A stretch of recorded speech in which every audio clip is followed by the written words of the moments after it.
गोविंद गोविंद हरे मुरारी, गोविंद गोविंद मुकुंद कृष्णा, गोविंद गोविंद रथांग पाणे, गोविंद दामोदर माधवेति। आइए हम सब मिलकर कार्तिक के चौथे अध्याय का श्रवण करते हैं।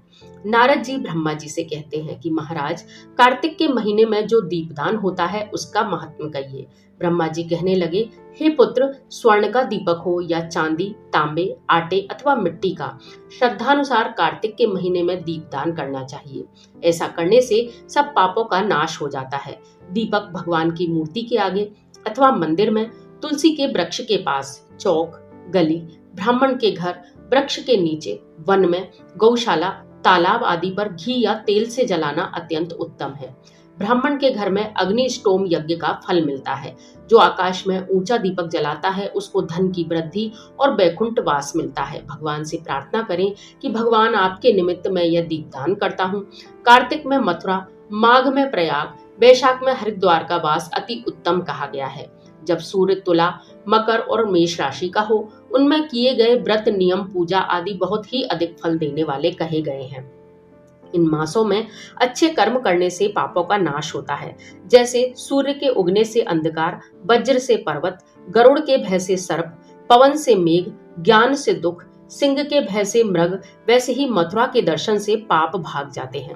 कार्तिक मास में स्नान, जागरण, दीपदान, तुलसी सेवन, भगवान के मंदिर में झाड़ू लगाना, भगवान की कथा सुनना, कीर्तन करना आदि सब भगवान के ही समान होते हैं। अतः पूर्व जन्म के पापों का नाश करने के लिए कृच्छ व्रत इत्यादि करें।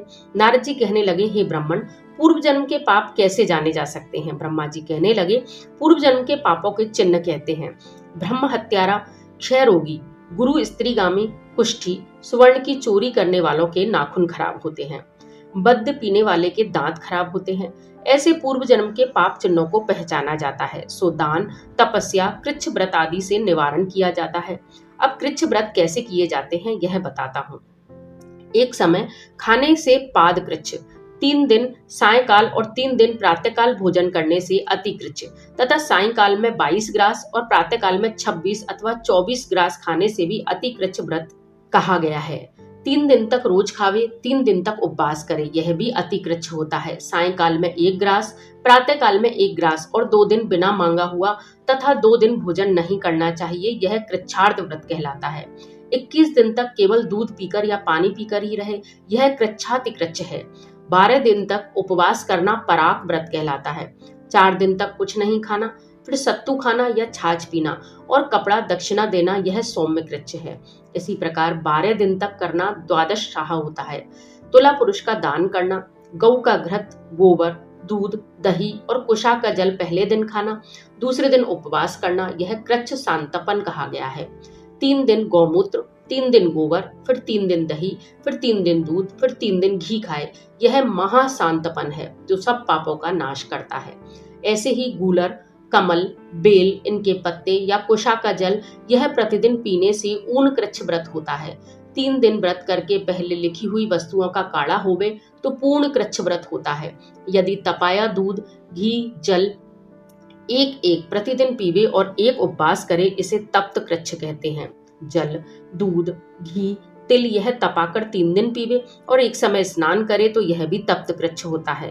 इसका परिमाण पानी 8 तोला, दूध 12 तोला, घी 4 तोले पीना चाहिए तथा कार्तिक शुक्ला चतुर्दशी को भगवान का पूजन करना चाहिए एवं उपवास करके उस रात्रि को जल में स्थित हो तो यह जल कृच्छ व्रत होता है। कार्तिक सुदी सप्तमी को घी खावे, फिर अगले दिन उपवास करे, दशमी को घी खाए, फिर एकादशी को उपवास करे। ऐसा पैतामह कृच्छ व्रत करके दिन में विष्णु भगवान की पूजा करे तो वह तीनों लोकों में पूजित होकर वैकुंठ लोक को जाता है।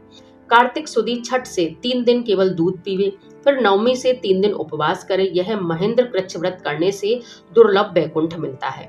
3 दिन तक अन्न खाए, फिर 3 दिन तक उपवास कर भीष्म पंचक व्रत करता है, वह वैष्णव कृच्छ व्रत होता है। जो मनुष्य प्रतिपदा से 5 दिन तक केवल दूध पीकर रहे, फिर 5 दिन तक दही खाए, एकादशी और द्वादशी को भगवान का पूजन करे, यह भास्कर कृच्छ व्रत होता है। उससे श्वेत दीप का वास मिलता है तथा शुक्ल पक्ष की प्रतिपदा से 1-1 ग्रास बढ़ाना और कृष्ण पक्ष में 1-1 कम करना, अमावस्या को कुछ न खाना, यह चांद्रायण व्रत विधि है।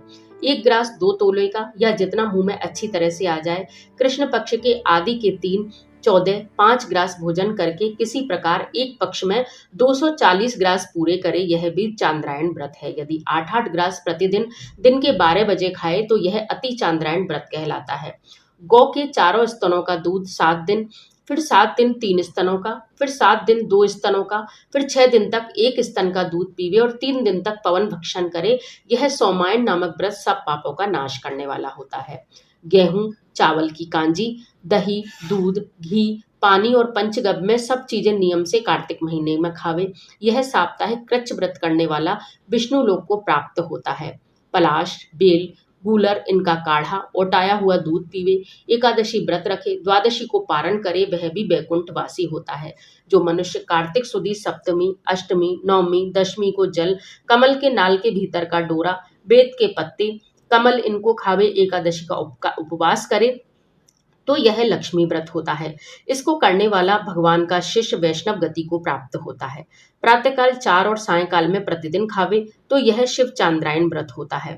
कार्तिक सुदी चतुर्दशी विधि पूर्वक ब्राह्मकूच व्रत गारिक पूजन करना चाहिए, जिसकी विधि कहते हैं गौमूत्र, गोबर, गौदुग्ध, गौघृत, कुशा का जल, यह सब मिलाकर पंचगव्य और लाल गौ का मलमूत्र, सफेद गाय का दूध, नीली गौ का दही, काली गौ का घी, यदि ऐसा न मिले तो दूसरी तरह का भी यह पंचगव्य होता है। प्रमाण: गौमूत्र 8 मासे, गोबर 10 मासे, दूध 12 मासे, दही 10 मासे और घी 10 मासे, कुशा का जल 4 मासे। गायत्री मंत्र पढ़कर गौमूत्र लेना, गंध द्वारा पढ़कर गोबर, पे पृथिव्याम पढ़कर दूध, दही करावणों पढ़कर दही, तेजोसी शुक्रमसी पढ़ के घी, देवस्याम ता यह पढ़कर कुशा का जल लेना चाहिए। इनको कुशा के पत्रों में उठाकर विधिवत हवन करे। वेद के इन मंत्रों से आहुति देवे। इरावती, इदम विष्णु, शर्वती, मनस्तोक, शंभती, इन मंत्रों से हवन करके बचा हुआ पान करे। पलाश के पत्र, कमल पत्र, स्वर्ण पात्र, चांदी के पात्र में पान करे। एक दिन रात्रि उपवास करे, भगवान का स्मरण करे। यदि स्त्री व्रत कर रही है तो अपने पति की आयु कामना के अर्थ भगवान की प्रार्थना करे। दिन को भोजन नहीं करना चाहिए। आंवले आदि का पूजन तथा तुलसी का पूजन करना चाहिए।